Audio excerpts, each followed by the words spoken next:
ऊ त जनताको काम गर्ने हो। जनताले प्रत्यक्ष निर्वाचित गरेको मान्छेले तपाईँले मलाई किन धकाल्नु भएको? भाइ यो पुस मी किन यहाँ भिड गरेको देखाएको छैन? कसले भिड गरेछ? मैले आएको सुनेर भन्दैन तपाईँलाई। तपाईँको अभावी हो।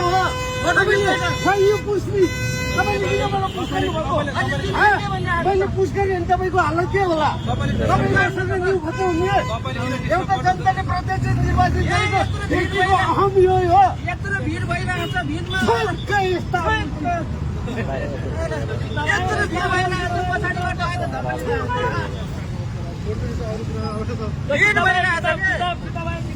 भिडमा त कमसेकम भिड कम गर्नुपर्छ नि। एउटा पालो सकेपछि अर्को पालो आउँछ।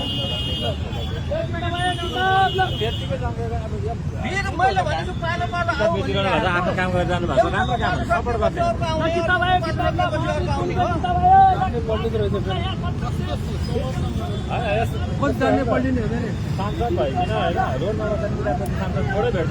त्यही भनेको त उहाँले त राम्रो तरिकाले आफ्नो तरिकाले बस्नु हो। क्वालिटीले पनि हेर्ने हो।